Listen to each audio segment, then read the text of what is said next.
رانا صاحب پچھلے دنوں آپ بانی پی ٹی آئی کی تعریفیں کرتے پائے گئے چینلوں پہ، کئی دفعہ ایسے چٹکلے چھوڑ دیتے ہیں یا واقعی آپ ان کی پولیٹکس سے کچھ کنونس ہوتے ہیں؟ نہیں دیکھیں، وہ تو کویشچن ہوتا ہے نا.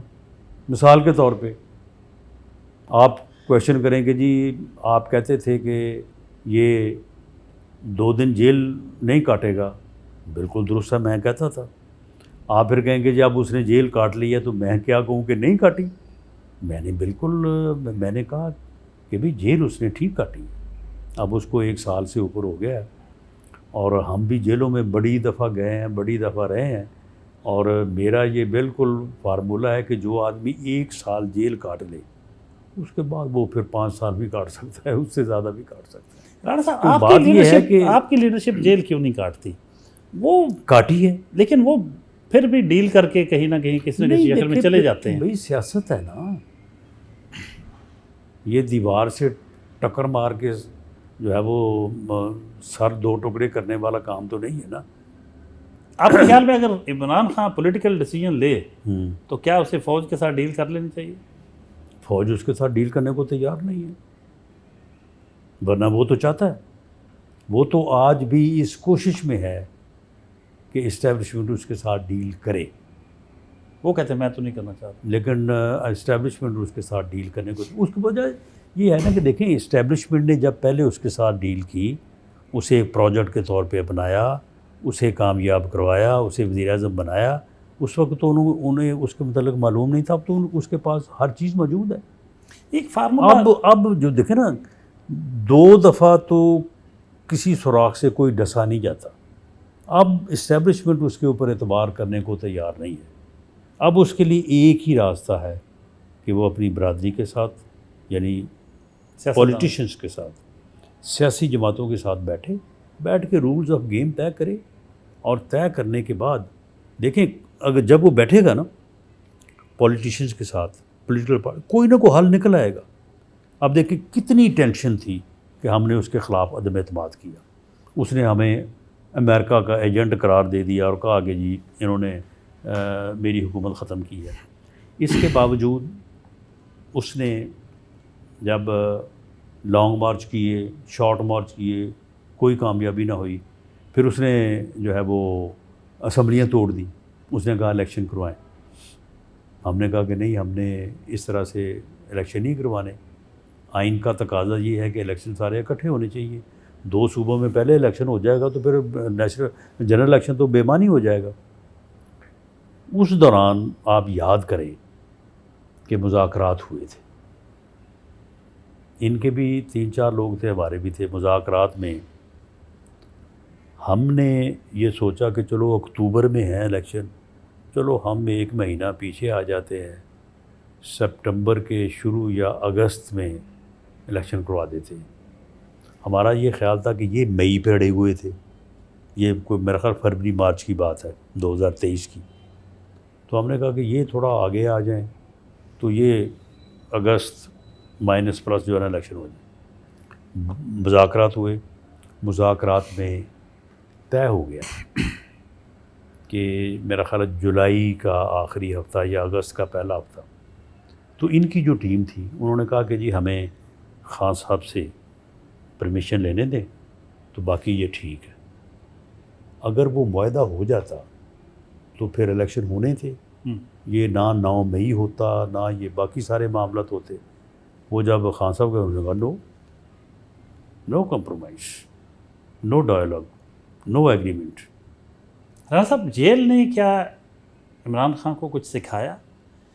اب دیکھیں ریئلائزیشن تو ہو رہی ہے. ایک وقت میں وہ محمود اچکزئی کی نقلیں اتارتے تھے، ایک وقت میں مولانا فضل الرحمان کو کہتے تھے کہ یہ مولانا ہے ہی نہیں، ان کو مولانا کہنا گناہ ہے.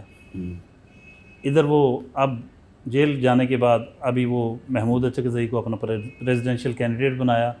مولانا فضل الرحمان کے دروازے پہ ہر وقت ان کی جماعت کے لیڈر نظر آتے ہیں.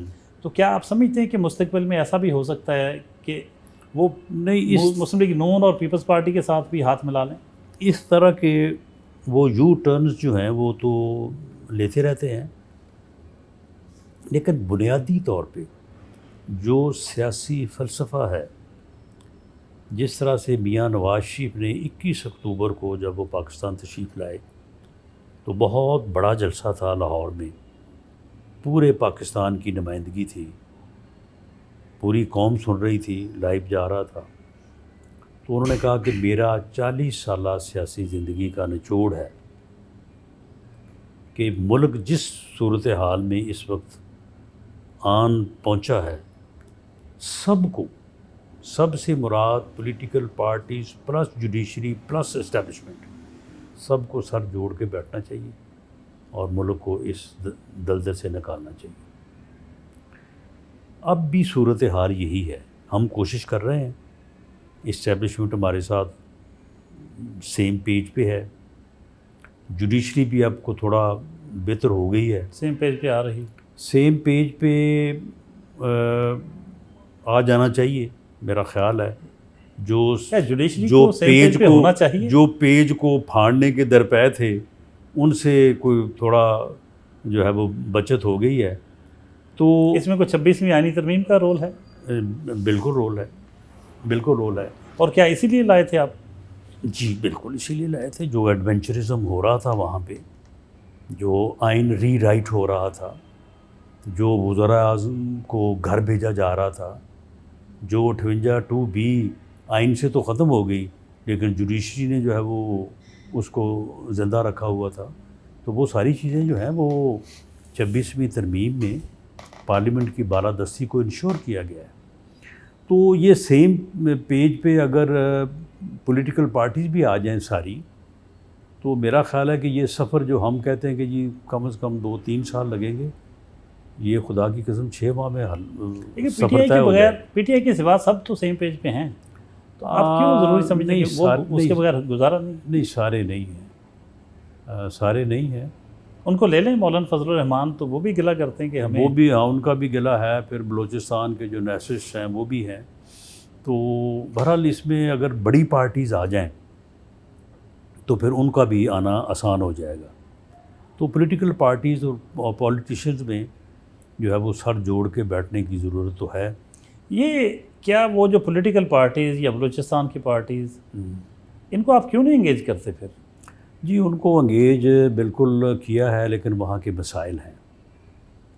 وہاں پہ دیکھیں لوگوں کو بسوں سے اتار کے جو ہے وہ شناختی کارڈ چیک کر کے جو ہے وہ قتل کیا گیا، مزدوروں کو جو ہے وہ ان کی جھونپڑیوں سے نکال کے ان کو قتل کیا گیا۔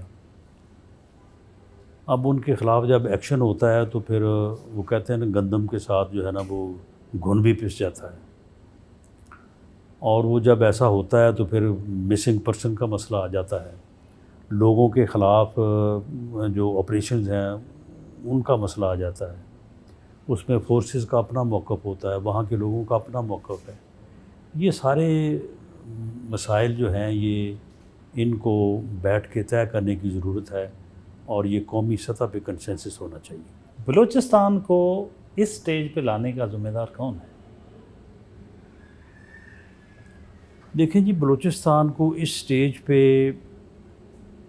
لانے کا ذمہ دار جو ہے وہ کسی ایک فرد یا ادارے کو آپ نہیں کہہ سکتے، اس میں مختلف ادوار میں مختلف اقدامات ہوئے ہیں، اور لیکن وہاں زیادہ عمل دخل تو اسٹیبلشمنٹ کا ہی رہا، اثر و رسوخ بھی انہی کا رہا، فیصلے بھی وہی کرتے رہے۔ نہیں دیکھیں اسٹیبلشمنٹ کا عمل دخل تو آ جاتا ہے نا پھر جب آپ کی پولیس جو ہے وہ ناکام ہو جائے۔